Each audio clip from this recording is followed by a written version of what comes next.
Yo, I'm Bob. Into Star Wars, happen to be totally blind since birth, talking about The Acolyte on Disney Plus. So we're on season 1, episode 6, and this one's called Teach slash Corrupt, or Teach Corrupt, I guess. So this one premiered on July 2nd in 2024.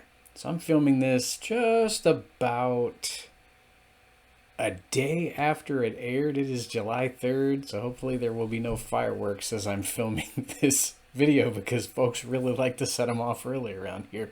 Anyway, spoilers ahead. So if you haven't seen the episode, I'd advise you to watch it or you're going to get spoiled. However, if you don't mind spoilers, then well, come right along anyway. You do you. That being said, jumping right in, you were warned. So when the episode opened, and when Osha awakens on what the audio description track calls an unknown planet, I'm sure that's what the text says on screen as well, she's immediately made to feel comfortable. I like how the track is describing the cave that she's in is very homey. You've got food cooking in a pot. You've got water there. There are clothes for her, and right away I started thinking of just how comfortable Palpatine was making Anakin for years. I think the Jedi, they're presenting members of the Order with very, very high standards. I feel like a lot of them are tense, whereas when you're in the presence of a Sith, as far as we know, Qimir is a Sith. I keep wanting to pronounce it Qimir because that's how my screen reader pronounces it. But yeah, when you're in the presence of a Sith and when they want to tempt you, when they want to make you as comfortable as they can in order for you to kind of reveal your deepest, darkest secrets, I guess. They do exactly the opposite of the Jedi. It's something that tends to be a recurring thing in Star Wars when it comes to Sith. They want you as comfortable as you possibly can be. Because I think, well, in a way, your guard is down, but at the same time, they can learn as much about you as they can, perhaps learn your weaknesses as well as what entices you and things like that. So, yeah, I couldn't help thinking of, I think it's pronounced Octo in The Last Jedi. I don't even know if we've heard it pronounced in the film. I've seen the sequel trilogy, I think around 4 or 5 times, probably not nearly as much as others have seen them. I saw them all in theaters, but when it comes to the name of the planet, I think that might be how you pronounce it. I don't think we're on Octo here. It does remind me of Octo with the island. As for the new critters that were introduced to, the Skura, according to StarWars.com's episode guide for Season 1, Episode 6. I love just how up-to-date the audio description tracks are. I mean, the scripts tend to identify these creatures as a cross between anteater and duck. And I wonder just how close the folks writing the audio description track, how close they tend to work with Lucasfilm. This isn't the first time I've wondered about this in my video reviews of these episodes. They're just really, really up to date with a lot of this. Now, I don't know if they knew the name of the species or not. They didn't identify them as the Skura in the episode as I was listening to the audio description track. But I like that they did their best to describe the look of these little guys. And so, yeah, she finds herself alone on this unknown planet, whatever it may be. I've only seen the episode 3 times, so, I mean, there's probably a lot more for me to digest with further watches of the episode. So while you've got Osha spending the entire episode on the unknown planet being tempted, you have May posing as Osha. And right when we start seeing Soul interacting with May, my question was, when I first watched it anyway, my question was, does he know? And I tended to think right from the beginning, yeah, he probably did know. I don't think he caught on, in the middle of the episode or anything. I think, as attentive as he is with the Force, I imagine Soul probably figured that out right away. But I feel like, since he feels like he owes her an explanation, I mean, he's just kind of letting it play out a little bit. Because, I mean, he is in danger with her being on the ship there. And you've got Basil, who is, well, he's very attentive as well, and I think that he knows what's going on as well. There's the scene where Soul is trying to get the ship up and running again. The comms are fritzing. They're losing power throughout the episode.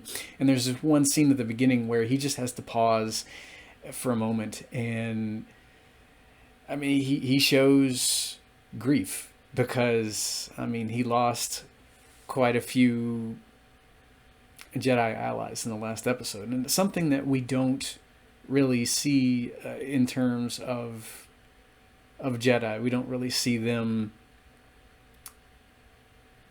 letting their emotions get the better of them. And I like this scene with Soul quite a bit because I think it makes him more of a relatable character. Yeah, you train for years. You're supposed to be the best of the best. You're supposed to master your emotions. You're not supposed to give in to grief. But, I mean, he slams that fist down on the computer console there, and the audio description track tells us that his eyes are welling up. And then, of course, he does the meditation thing. He's doing the deep breathing technique there. And he does manage to get himself under control. But I really like that scene with him a lot. And I'm not really sure where they're going with him. I think we're probably going to see more of what happened on Brindok in the next two episodes. I'm not sure though. I think that there's still a few things that we've yet to learn about this character. So the scene on the unknown planet where Osha is heading to the pool there, and she sees Qimir. He is removing his garments, and the audio description track really goes into detail as to how he's dropping his billowy legged Hakama pants, and I mean that's it though. I mean, I don't think we see that much, and but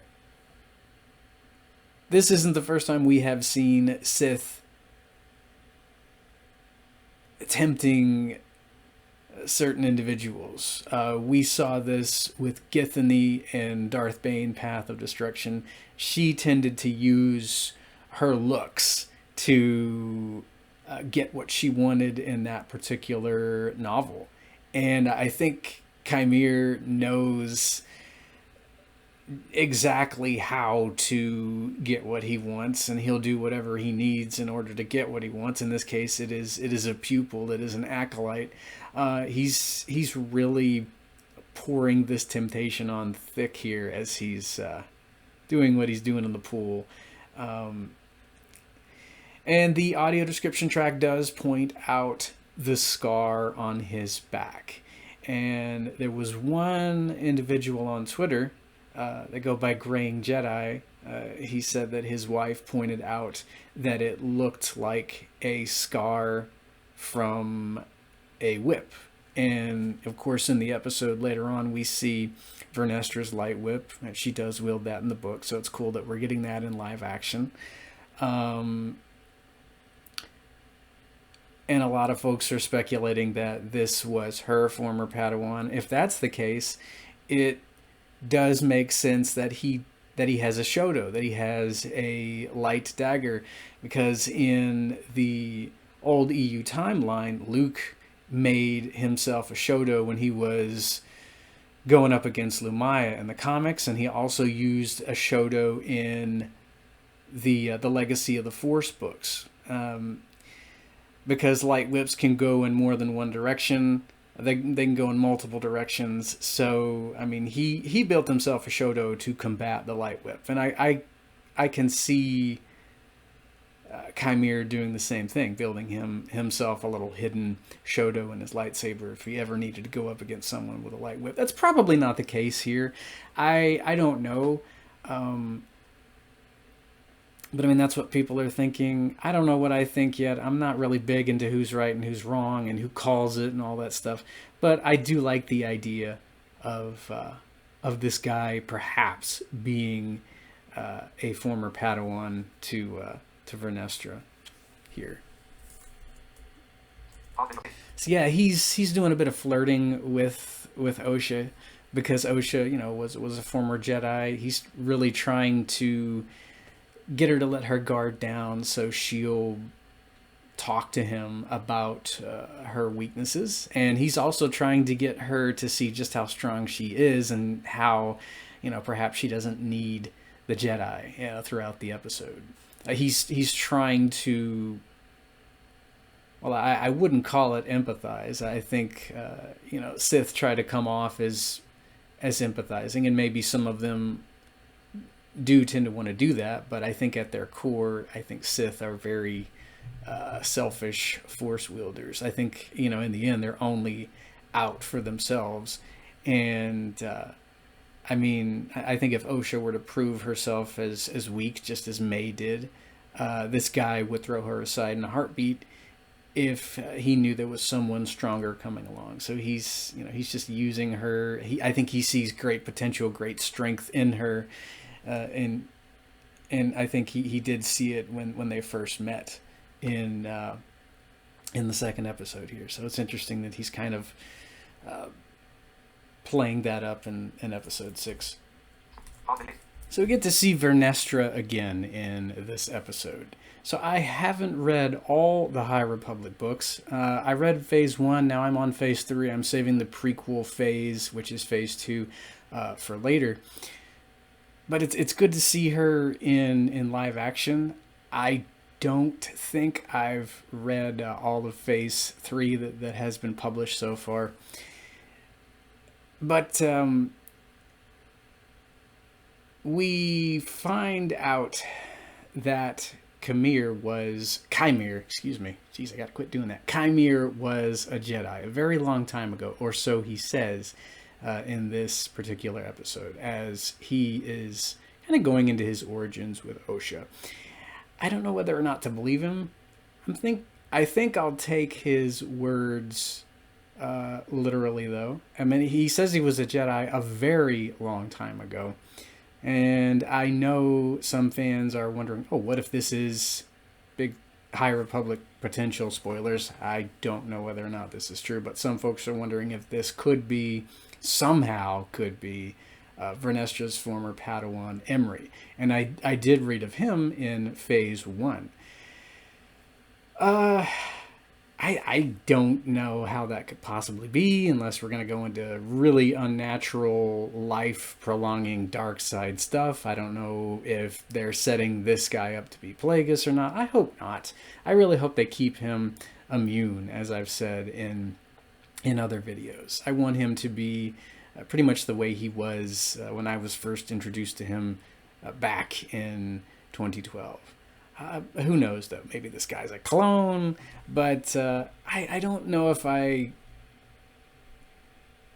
believe that is going to turn out to be, you know, her former Padawan. I know that the Mary Allen species are very long-lived. I mean, Vernestra's been around for a heck of a long time by this point. But I don't think that this guy's her former Padawan. I'm certainly open to the idea. It doesn't really sound far-fetched to me at all. I want to see a lot of really crazy dark side stuff in this show. Haven't really gotten exactly what I wanted yet, but that would be really cool. I'm not getting my hopes up though.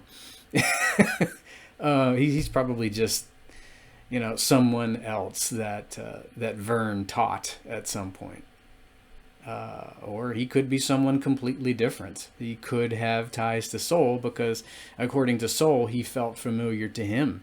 So, he could be someone that Vernestra and Soul both knew. I don't think it is Emery, but that would be really cool if it turned out to be him, though. I will say. So Emery was a Genetian or Genetian. I'm not really sure how to pronounce that. I need to go back and reread the audiobooks a second, or maybe I'm on my third reread of some of those. It does mention online in several different articles that these guys are a very they're very big on empathy when it comes to being force sensitive. So they do a lot of empathizing, and I mean, yeah, he very well could be a relation to Emery.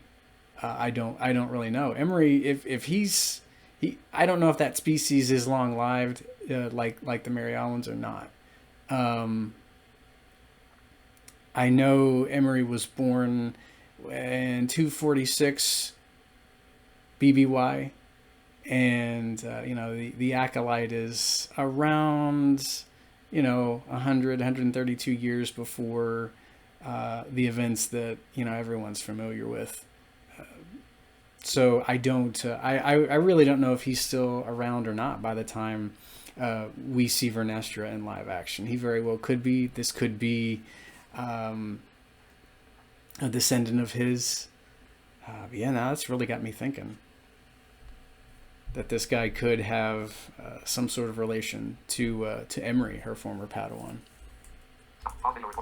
And she's deciding to take matters into her own hands. We have Vernestra here, and she's leaving Coruscant. She's going to attempt to track down Soul because she says, I sent him on this mission.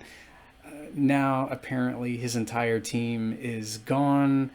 I've got to go figure out what's going on. So she takes a team with her, and this is not really giving me a very good feeling about the ending of this season. I don't know whether or not she's going to make it out. I hope she does. She's a pretty cool character from the High Republic books. Maybe she'll get reasonably close to Soul and Qimir and Osha. Maybe she won't find anything.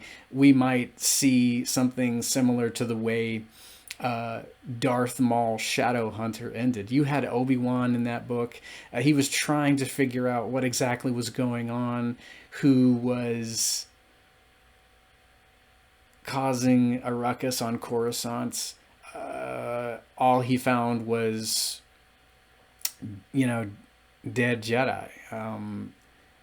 You had Darsha Asant and Anun Bundara. They were both wiped out in that book by Maul. So I'm wondering if Vernestra is going to survive, and she's just going to wind up with more answers than questions. She knows something big is coming because in this episode, just like the I think it was the first episode, possibly the second, she does mention the scales tipping. So I think she does see something sinister on the horizon. As she's talking with that senator in this episode, I mean, she does know that.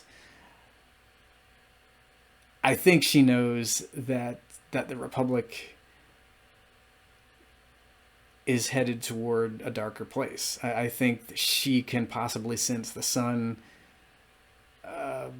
The sun getting real low, as someone in the Marvel franchise once said. I think she knows that night is approaching for the Republic. She senses, a darkness on the horizon. So I like that she's going off world, and she's kind of taking matters into her own hands as the episode progresses. She takes her team with her, and when they get off world, and they get to Kafar, they don't really find too much. But I like that we get to see that light whip of hers in live action, as she just automatically dispatches one of those umber moths there toward the end of the episode. We don't really see her doing too much here, but she is trying to pick up Soul's trail as the episode progresses. I don't know if we're actually going to see her find the crew or not. I'm kind of having my doubts, because if she does, she ain't going to come back alive. At least I don't think she is. So we have the scene where Qimir finally gets Osha to, well, confess that that she failed as a Jedi. She's had that lightsaber of his throughout the entire episode, and he's trying to get her to tap into those feelings of loss, anger, frustration, fear. He's letting her know that, oh, just because you've been away from the Jedi, that doesn't mean that you don't have to give up your training. There's a quick and easy path, of course, and that's the dark side. And he's really trying to get her to tap into that. But at the same time, he is seemingly exercising empathy, because when he keeps trying to draw it out of her, he keeps asking, oh, why did you leave the Jedi? What happened? No, I don't think that you left the Jedi. What really happened? And she finally shouts, well, it's because I failed. And as she ignites his red saber, once again, he uses that empathy. If he is somehow related to Emery from High Republic Phase 1, he really is using that empathy to his advantage, because he's like, oh, I know what you're feeling. I get it. I was abandoned too. I lost everything. And once you lose everything, then you're finally free. And this guy is one smooth Sith, I will say. I really like the quiet moments, the scenes between these two in this episode. I think a lot of people were wondering if Osha would have ultimately turned by the end. It's something that, as I say a lot, kind of flitted in and out of my head. I didn't 100% call it, because I like letting the writers tell their story and, kind of speculating as I go. Well, this could happen. Or, we could go down this other path here. This might happen. I just kind of like watching things play out and doing a little bit of speculating along the way, from things that I've read in books or, heard other people talking about from the comics and things like that. I like how Qimir is kind of letting her know, the Jedi have crazily high standards, and it's okay that you failed. They're, they ask too much of you, and this isn't the first time that you had a Sith sympathize with someone who was, struggling with questions regarding the Jedi. Of course, I'm thinking of Palpatine playing the empathy card with Anakin in the prequels, and we see Qimir doing that here in the Acolyte. So I thought that was pretty cool. And you've already got one Jedi by the name of Mog. I think that's how they pronounce his name, or Mog. He feels like Soul was responsible for the unaliving on Kofar. So he's more than ready to blame Soul for the deaths of Jeki and Yord rather, and the other Jedi. And so I'm kind of wondering if this guy is going to get a bit saber happy toward the end of the show. Soul's probably going to know a heck of a lot about what's going on, and maybe one of these guys are accidentally going to cut him down and then ask questions later. I don't know that for sure, but that would be quite tragic if it went down that way. Now Vernestra is not willing to go that far. I think she senses something much darker, but Mog's not really interested in any of that. He's just, he knows Soul was sent, and oh hey, I sense a fallen Jedi, so maybe Soul did it. Okay. So before May is confronted by Soul, I like this one scene where she was repairing her pip droid. And right when she's looking through, the droid bodies to try and find something to attach his head to, we get this very, very familiar, at least it sounded familiar to me. It's a very familiar theme. And I feel like the music was kind of a nod to the Jedi Academy theme from the Knights of the Old Republic video game. Even with the audio description track turned on, I was like, yeah, that sounds kind of like KOTOR's Jedi Academy theme. Right when she was looking through the droid bodies and going to attach that head to it. It probably wasn't meant to be a nod, but it really gave me pleasant flashbacks to Knights of the Old Republic when my friends would play that back in 2006, 2007 now. So I'm not sure what Soul's ultimate motives are. I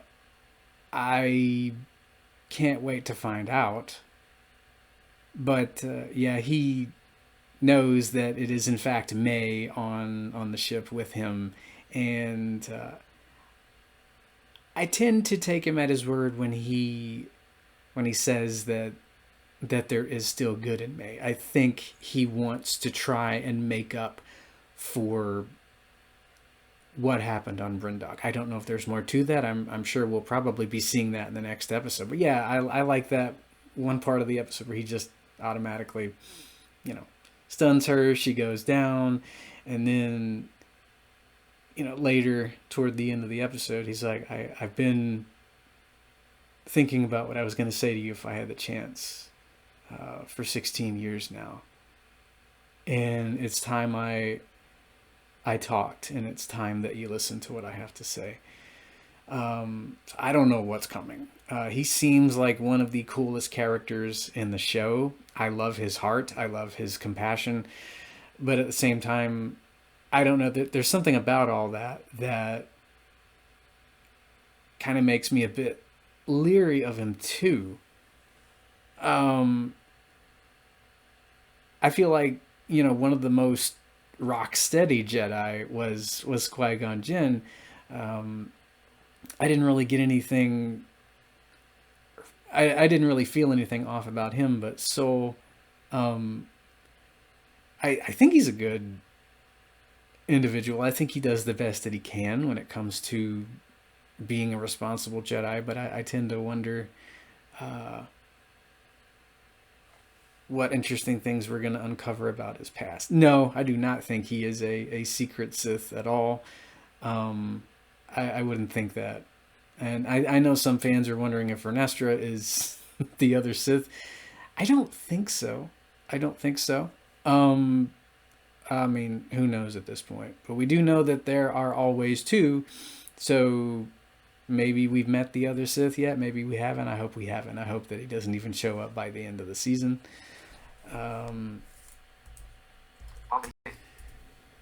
So yeah, when Osha asks Qimir how he got the scar, and we just get that little bit of info. Oh, someone threw him away. He doesn't say whether it's a Jedi or a Sith. My first thought was that it was a Jedi, although some people online, I believe, they've speculated that this guy might actually be a failed Sith. And I don't know if, because if you manage to escape your master, if your master's not that great at tracking you down, then maybe he's not worth training with. I think he's talking about a former Jedi master, and I really like the idea that it's possibly Vernestra, possibly Soul. And then we get to see him talking about the Cortosis helmet. How once you put it on, it's a sensory deprivation device. It's just you and the Force, and it really reminds me of a much darker antithesis of the scene in A New Hope where Luke takes the blast shield helmet and puts it over his face. I mean, he's depending on the Force when it comes to training with the blast remote. And here, this is something I would say a bit similar to that. You know, once you put the helmet on, it is just you and the Force, and we get Qimir saying, and only what you bring with you. And of course, that reminds me of what Yoda had mentioned to Luke when Luke was gonna go into the cave on Dagobah. And the scene with the Cortosis mask is just plain creepy, where you've got Osha. I hope I didn't call her Vestra. I've only had like 4.5 hours of sleep in the past day. You've got Osha putting on that mask at the end of the episode, and as it's enclosing her head, I feel like this scene is a bit similar to Vader being masked for the first time, because you're kind of seeing things through her eyes, where you've got the view changing a bit as she's looking through the mask as it's going over her face. I don't know if it's something similar to how they would film Robert Downey Jr. in the Iron Man helmet. Like you'd see him. I don't know how that worked out, because the audio description track in the Marvel stuff is a bit vague, but I get the sense that you're actually able to see. You're seeing what it's like to wear the helmet. And so I really like that scene at the end of the episode where you get to see her doing that. And of course you have her doing the the heavy breathing thing as the mask goes over her face. And of course you can't help but think of Vader's breathing. Not that it's, the same thing, but yeah, I mean, you can't think of Star Wars and heavy breathing and not think of Darth freaking Vader as she puts the Cortosis helmet on at the end of the episode.